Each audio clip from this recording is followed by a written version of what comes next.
Olá a todos, terceiro episódio do Negócio Mistério da quinta temporada, dedicada a flops nos três grandes do futebol português. Eu sou Humberto Ferreira, tenho aqui comigo Vasco Sousa. Olá Vasco. Olá Humberto. Estás preparado para esta tribo da baliza ficar encerrada com verdade, o terceiro episódio? É verdade. Quer dizer, não vai ficar encerrada, não é? Para já. Nesta fase inicial é que resolvemos começar pela primeira posição, não é? Que é a baliza, e então vamos a três guarda-redes, um em cada um dos três grandes. E hoje vamos falar de Vladimir Stojkovic, o guarda-redes que chegou ao Sporting para substituir o Labreca, Ricardo. É verdade. Quando o Ricardo, em 2006-2007, termina o seu vínculo com o Sporting foi contratar Vladimir Stojkovic, um guarda-redes promissor da Sérvia. É verdade. E esperava-se que aqui pudesse dar um excelente... Eu achava que Stojkovic podia fazer melhor do que o Ricardo no Sporting. Pois, eu também. Eu confesso que também. Portanto, o Ricardo esteve 4 temporadas no Sporting, vai para o Betis de Sevilha em 2007. O Rui Patrício já se tinha estreado em 6-7 no jogo em que o Ricardo teve um problema físico, mas a expectativa era que o Stojkovic fosse o titularíssimo. Essa temporada é uma temporada em que o Sporting aposta muito no mercado dos Balcãs. Chega o Stojkovic, o Purovic, que Paulo Vieram os dois juntos? Titulou de Pinheiro, não é? Exatamente. Vieram os dois juntos. Ainda veio o Vukcevic e o Ismailov. Veio tudo ali da Europa do Leste. O Stojkovic era para ser o guarda-redes titular. Estamos a falar de um guarda-redes que tem escola dos Balcãs, familiar de Vladan Stojkovic, que já estava radicado em Portugal, um guarda-redes que nos anos 90 jogou no Lessa com grande impacto, e é formação Estrela Vermelha. Stojkovic vem com formação Estrela Vermelha e isso significa bastante para um guarda-redes também. E no fundo é um regresso a Portugal. Ele já tinha estado no Europeu Sub-21 em 2006, até defronta Portugal na fase de grupos. A Jugoslávia, se não me engano, cai nas meias finais, porque a final é a Holanda contra a Ucrânia, ou nem sequer passa a fase de grupos, por acaso agora já não me lembro. Não, ele passa a fase de grupos e é eliminado na meia final pela Ucrânia. Ou seja, ele era o titular da seleção jugoslava, ainda não é jugoslava nas camadas jovens. Sim. Ainda não era, penso eu, titular da seleção principal quando veio para o Sporting, mas tudo indicava que seria o titular, e foi. O Stojkovic foi o titular da Jugoslávia ou Sérvia durante anos e anos e anos. Ele já tinha ido ao Mundial de 2006, mas não era a primeira opção da Sérvia e Montenegro. Exato. Na altura Sérvia e Montenegro foi o último ano. Foi o último ano de Sérvia e Montenegro, e depois engata a ser o guarda-redes principal em várias fases finais. O Stojkovic até se estreia logo com um título.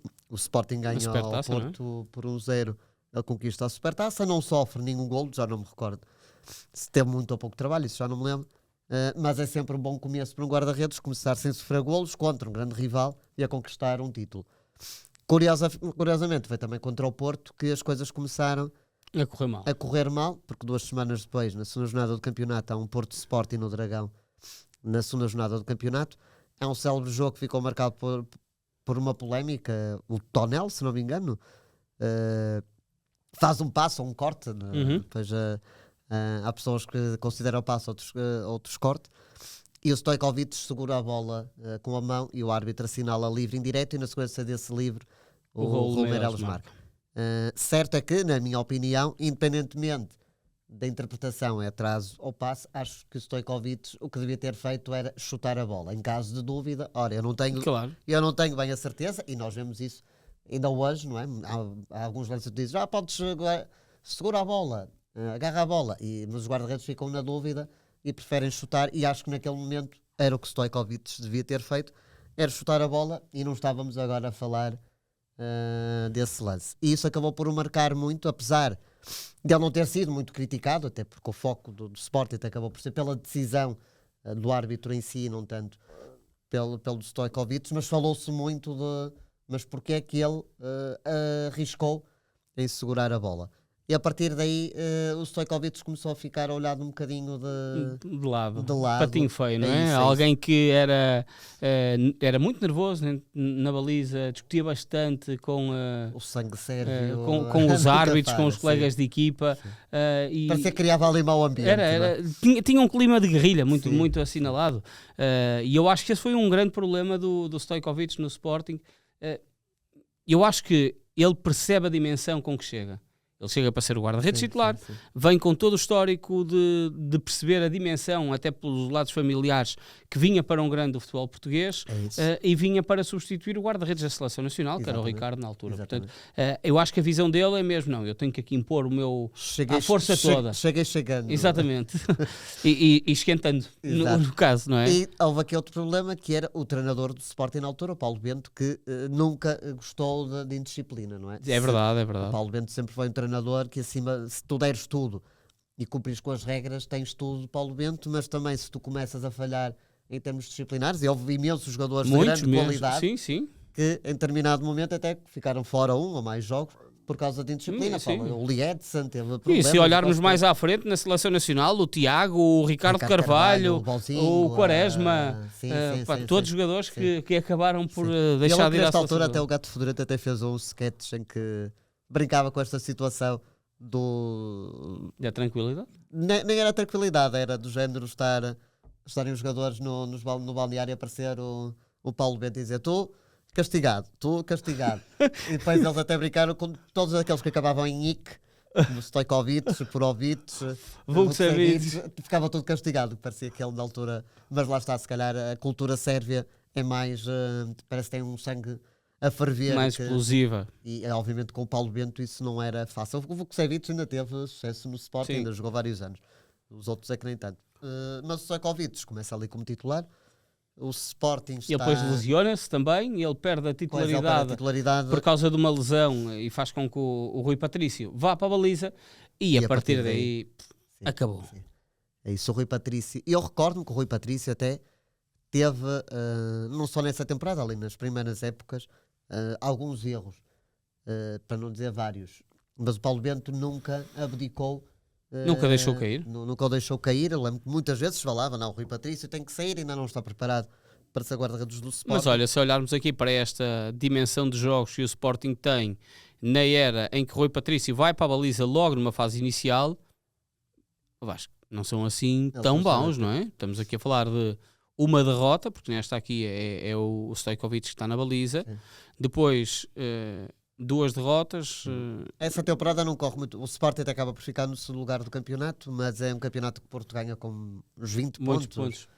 E o Sporting andou ali sempre entre o segundo e o quarto lugar, com o Vitória e com o Benfica, e perdeu muitos pontos o Sporting. Eu conto na reta final, o Sporting perde 4-1 com a União Leiria, que até já estava despromovida à segunda divisão nessa altura. E o Rui Patrício teve vários lances não muito felizes e achava sempre, não, o Stojkovic entretanto vai voltar a ganhar a titularidade, é quase um castigo ele estar no banco, mas o Paulo Bento nunca o deixou cair. Nós também não sabemos o que se passava nos treinos, não é? Se calhar o Rui Patrício trabalhava muito bem, se calhar o Stojkovic, pelo contrário, não trabalhava bem, e acredito para a personalidade do Stojkovic perder a titularidade para um jovem que tinha da formação. Mesmo que ele também fosse um jovem, não é? Exato, mas comparado com o Rui Patrício, porque o Stojkovic tem agora 42. Não, o Stojkovic, na época em que chegou ao Sporting, tem 24 anos e o Rui Patrício tem 20. Mas acredito que para o Stojkovic deve ter sido uma grande pancada perder a titularidade para um jovem da formação. Ele chega ao Sporting já com grande rodagem, vem do Vitesse. Sim, e também já tinha jogado em França. Sim, no Nantes. Ele aparece muito cedo a ser guarda-redes principal do Estrela Vermelha em 2002, 2003, portanto estamos a falar de alguém com 17, 18 anos, já é titular de uma baliza de um gigante como é o Estrela Vermelha.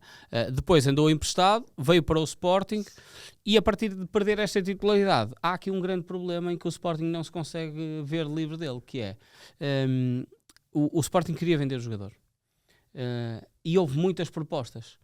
Só que no braço de ferro, ele era um jogador com muito mercado, mas no braço de ferro de um jogador, de uma equipa que não quer perder tudo devido ao seu investimento, havia sempre o lado imperial do Sporting, que a equipa que recebesse Stojkovic, porque o Sporting depois também depositava esperança em que Stojkovic pudesse ser de facto um guarda-redes de futuro. Ele assinou por 4 anos com o Sporting contrato, era que a equipa que ficasse com ele tinha que acarretar todo o salário. E nesta altura o Stojkovic ganhava 700 mil euros no Sporting. O que era um valor bastante alto. Nem contava com isso. o Sporting teve propostas, mas as equipas só queriam pagar, imagina, 10% do salário. Ele acaba por ir no primeiro ano para o Getafe. E também não foi muito feliz. Certo. Ele regressa depois ao Sporting e há sempre este problema todos os anos. Ele é um guarda-redes com muito mercado, muitas equipas queriam o Stojkovic, mas na hora da negociação está aqui a folha salarial. Está aqui o preço para vocês o contratarem. E ninguém queria. Ninguém queria. Ele saiu a custo zero do Sporting. Ele teve saiu a custo zero. Tipo, o Sporting não ganhou dinheiro. Mas cumpriu com o contrato. Cumpriu o contrato até ao fim. Okay. Ele cumpriu o contrato todo até ao fim, depois foi emprestado. Sempre a ser emprestado, não é? Sempre a ser emprestado. Ele foi emprestado até ao fim do contrato, dos 4 anos, até a época 2010-2011. Eu tenho sempre a ideia que ele também nunca rendeu nos clubes onde estava a ser emprestado. Pelo menos nunca foi. Não, ele depois volta a ganhar um Ela Grande quando vai para o Partizan. Só no regresso à série. E tornou-se também nesse lado um bocadinho persona não grata, porque quer dizer, ele é formado no Estrela Vermelha de Belgrado e depois vai. Mas é o guarda-redes histórico do Partizan. Sim, e depois ele tem pelo menos 2 passagens pelo Partizan. Sim, e acaba por ser os melhores anos, um bocado da carreira do Stojkovic, é no Partizan, que não deixa de ser curioso. Depois o Stojkovic, principalmente cá em Portugal, nós obviamente já o conhecíamos, parecia que o Stojkovic só surgia. Nos grandes jogos. Não, só surgia pela seleção sérvia, não é? De repente, sim. Parecia que o Stojkovic já não estaria muito por aí, mas ele aparecia sempre. Ele está no famigerado jogo Portugal-Sérvia em Alvalade, em que o Scolari foi defender o menino, sim, quando o Quaresma e o Dragotunovic se pegaram e o Scolari foi lá alegadamente dar um soco ao Dragotunovic. Mas eu lembro que o Stojkovic ainda é o titular da Sérvia no Mundial 2010. A Sérvia até é eliminada na fase de grupos, mas ele fica muito famoso nesse Mundial. Imagina, ele ainda é o guarda-redes titular da seleção da Sérvia no Mundial 18. É isso. É incrível. É isso. 8 anos depois. E ele, no Mundial 2010, a Sérvia é eliminada na fase de grupos, só ganha um jogo, mas esse jogo que ganha é contra a Alemanha. Estás a ver? Deixa-me só fazer um parênteses. Ele vai na segunda metade da época para o Wigan, para a Inglaterra, nesse ano, precisamente para tentar ir ao Mundial. Ok. E só faz 6 jogos no Wigan. Ele faz a primeira metade da época. Titularidade, não é? Ele faz a primeira metade da época no Sporting, não joga qualquer jogo e depois vai para o Wigan na segunda metade. No fundo, parecia que ele só queria arranjar um clube que era para se manter para ser convocado. Ativo e ser convocado. Mas no Mundial ele defende um penalti do Podolski. E lá está, como tu disseste ainda há pouco, 8 anos depois, em 2018, ele ainda é o titular da Sérvia que vai ao Mundial da Rússia. E o que é certo é que ele ainda está em atividade. É verdade, ainda joga. Joga aos 42 anos, é guarda-redes do Radniki Kragujevac, que é a equipa que tinha recebido o Ivica Kraler quando o Futebol Clube do Porto vendeu e devolveu. É uma equipa que gosta sempre de receber assim, os guarda-redes provenientes de Portugal. Imagino naquele gabinete. Ele nos últimos anos esteve na Arábia Saudita, no Al-Fayha. De o ver lá, ou seja, ele tem uma carreira longuíssima, já começou muito jovem, tu falaste em 2-3. Já mais de 20 anos de carreira nos séniores. É uma carreira muito longa, eu sei que é guarda-redes, e os guarda-redes por norma prolongam um pouco mais a carreira, mas a carreira dele é gigantesca, com muitos altos e baixos. E muitos títulos, atenção, estamos a falar de alguém que tem aqui 11 títulos na carreira, e é de facto... Sim, ele também passou por vários países, obviamente a Sérvia, também Portugal, Espanha, França, Israel, Arábia Saudita... tem aqui uma carreira longuíssima e eu sempre achei que o Stojkovic era um bom guarda-redes. Eu achava que ele podia ser um excelente guarda-redes no Sporting. E eu sempre achei que na altura em que o Rui Patrício era titular, que mais tarde ou mais cedo corroboro dessa decisão, que o Stojkovic ia ganhar o lugar. Eu sempre achei que, neste momento se calhar não está muito bem, ou o Paulo Bento quer mostrar quem manda, mas mais tarde ou mais cedo o Stojkovic vai ganhar o lugar. Isso nunca aconteceu. Fica sempre no ar porque sempre achei o Stojkovic um bom guarda-redes. Não era, obviamente, um dos melhores do mundo, longe disso, mas era um bom guarda-redes. Eu arrisco-me a dizer que na altura em que o Rui Patrício ganha a titularidade, o Stojkovic é melhor do guarda-redes que o Patrício. Depois, o resto da carreira, acho que o Rui Patrício, no cômputo geral, acaba por ser melhor. Se calhar nós também vimos muito mais do Rui Patrício. Claro. Do que do Stojkovic. Mas eu acho que no olhar final a carreira do Patrício é melhor do que a do Stojkovic, parece-me claro. Estamos a falar de um guarda-redes do Stojkovic com mais de 80 internacionalizações pela seleção sérvia. A carreira dele é bastante boa. E uma família de guarda-redes, não só como já dissemos do Vladan Stojkovic, agora como o sobrinho, que é filho do Vladan. Ele jogava no Sport, ele estava na formação do Sporting. Ele agora, se não me engano, deixa cá ver, eu acho que estava também para a Arábia. está a jogar no Al-Fazali, na Arábia Saudita. O Vladimir Stojkovic, É uma família, 29 anos. É uma família de guarda-redes. Exatamente. Meus senhores, estamos de regresso na próxima semana para um novo episódio do Negócio Já não Mistério. vamos abandonar por Agora um pouco os guarda-redes. Agora vamos abandonar os guarda-redes, vamos olhar para outras zonas do terreno. E já agora, se vocês têm aí boas sugestões, atirem-nas na caixa de comentários, cá estaremos também O que não para faltam lê-las. são opções. Sim, eu acho que vai aparecer aqui coisas... Eles já têm connosco, nós vamos deixar alguns de fora, porque é sim. impossível. E se acharmos que é muito, olha, prolongamos, além dos 25 episódios, alargamos esta 5ª temporada, meus amigos, estamos cá para isso e para falar de mais. E já nos lançaram desafios para outras temporadas, nomeadamente treinadores flops. Esse também pode ser engraçado. Treinadores flops ou treinadores do género, mas não deu bem assim, naquele clube, exatamente. como assim este treinador esteve aqui e ninguém se lembra? Portanto, são temas para trazermos depois noutras temporadas. Esta é dedicada aos flops nos 3 grandes do futebol português. Vasco, obrigado. Obrigado a todos que estiveram connosco e até para a semana. Fiquem bem.